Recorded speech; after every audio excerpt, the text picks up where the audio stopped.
दोस्तों, यदि आप श्रीनगर जम्मू कश्मीर में हैं और वहाँ से अपनी यात्रा तमिलनाडु कन्याकुमारी के लिए शुरू कर रहे हैं तो आपको 4 से 5 दिन लग सकते हैं यदि आप अपनी गाड़ी से जा रहे हैं। लेकिन क्या ये स्थिति यूरोप में है? ऐसी स्थिति यूरोप में नहीं, क्योंकि यूरोप में जो देश हैं वो काफ़ी छोटे छोटे देश हैं। 100 किलोमीटर के बाद तो आपको मालूम चल सकता है कि आप दूसरे देश में प्रवेश कर गए हैं। और अपने भारत में यदि मैं बिहार का रहने वाला हूँ, बिहार की बात करें तो कई सारे ऐसे जिले हैं कि 100 किलोमीटर में आपका एक जिला समाप्त नहीं होगा। पूर्व से पश्चिम की बात करें तो अपना पटना जिला इतना लंबा जिला है कि 100 किलोमीटर में तो एक जिला भी समाप्त नहीं होगा। देश की बात तो, राज्य की बात तो बहुत दूर बात है। लेकिन स्विट्ज़रलैंड, कोसोवो, मोल्दोवा, अल्बानिया, ये इतने छोटे छोटे देश हैं कि कब आप एक देश से दूसरे देश में प्रवेश कर जाएंगे चलते चलते आपको पता भी नहीं चलेगा। लेकिन हमारे देश में ये स्थिति नहीं है। और यदि ऐसी स्थिति नहीं है तो ये पूरा का पूरा श्रेय लौह पुरुष सरदार वल्लभ भाई पटेल को जाता है। आपको ये जानकर के बड़ा आश्चर्य होगा कि यदि हम विश्व के 10 बड़े देशों की गणना करें तो यूरोप का एक भी देश बड़े देशों में नहीं आता है। कहने का मतलब है यूरोप के जो देश हैं वो छोटे छोटे देश हैं। भारत की भी स्थिति कुछ ऐसी ही हो जाती है। जब हमारा देश आज़ाद हुआ 15 अगस्त 1947 को और आज 1 नवंबर 2022, क्या दोनों समय के भारत की स्थिति एक जैसी थी? बिल्कुल भी नहीं थी। जब हमारा देश 15 अगस्त को 1947 में आज़ाद हुआ तो आज़ादी हमें अंग्रेज़ों से मिली थी। उस समय फ्रांसीसी भारत में थे, उस समय पुर्तगाली भारत में थे। आपको पता होगा कि वेस्ट बंगाल का चंद्रनगर, आंध्र प्रदेश में यनम, तमिलनाडु में पुदुकल, पुदुचेरी और कराईकल और केरल के मालाबार तट पर माहे, ये जो क्षेत्र हैं 4-5 क्षेत्र हैं, ये आपके फ्रांसीसियों के अधीन थे। वहीं दूसरी तरफ गोवा, दमन व दीव, दादर एवं नगर हवेली, ये पुर्तगालियों के अधीन थे।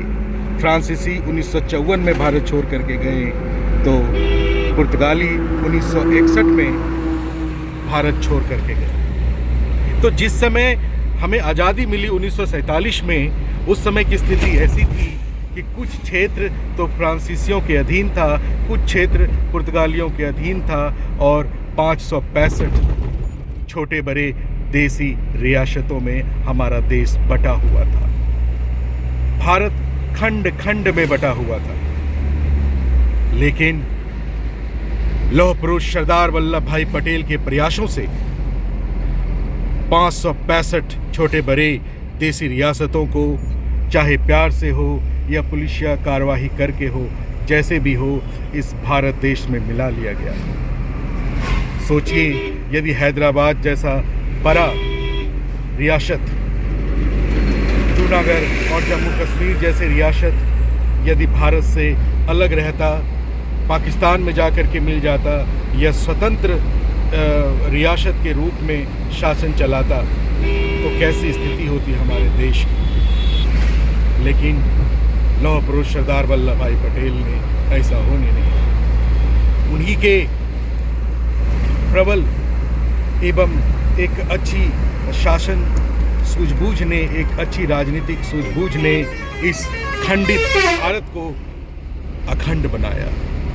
कश्मीर से लेकर के कन्याकुमारी तक, गुजरात से लेकर के अरुणाचल प्रदेश तक, ये भारत को एक भारत बनाया। नहीं तो पता चलता कि हमारा भी भारत कई टुकड़ों में बटा हुआ है। और अपने आज की जो स्थिति आप देख रहे हैं भारत में, ऐसी स्थिति के भारत में भ्रमण करने के लिए आपको वीज़ा लगता है। यदि आपको आंध्र प्रदेश जाना हो तो मालूम चलता कि पहले वहाँ का वीज़ा पास होगा तभी आप वहाँ पर जा पाते। ऐसी स्थिति बन पाती। तो लौह पुरुष सरदार वल्लभ भाई पटेल के लिए पूरा भारत काफ़ी ऋणी है और अपनी कृतज्ञता हमेशा दिखाता रहा है। और नरेंद्र मोदी जी ने 31 अक्टूबर 2018 ईस्वी को विश्व की सबसे ऊंची प्रतिमा लौह पुरुष सरदार वल्लभ भाई पटेल जी की प्रतिमा का अनावरण करके देश को एक बहुत ही बड़ी तोहफ़ा, एक बहुत ही बड़ी सौगात दिया। और देश किस प्रकार से उनके प्रति ऋणी है, किस प्रकार से उनको याद करती है। देश के एकीकरण में जिस प्रकार गैरिबाल्डी का योगदान रहा, मेजनी का योगदान रहा, बिस्मार्क का योगदान रहा इटली और जर्मनी में, उसी प्रकार सरदार वल्लभ भाई पटेल जी का योगदान रहा हमारे भारत के एकीकरण में। आज का सुंदर भारत, जहां आप स्वतंत्र रूप से कश्मीर से कन्याकुमारी तक और गुजरात से अरुणाचल प्रदेश तक भ्रमण कर लेते हैं, ये स्थिति उन्हीं की देन है।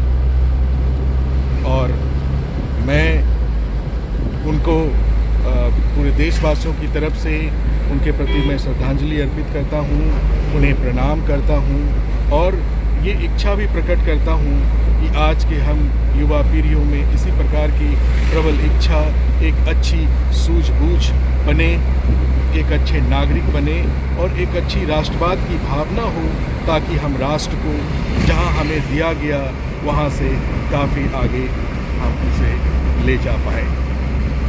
आज का सुंदर भारत सुंदर लोगों को समर्पित आज 1 नवंबर 2022, साथ ही साथ आज भारत का 26वां राज्य छत्तीसगढ़ जो कि 2000 ईस्वी में बना, उसका भी आज आप समझिए कि नए राज्य का जो पुनर्गठन हुआ उसका भी आज जन्म दिवस है।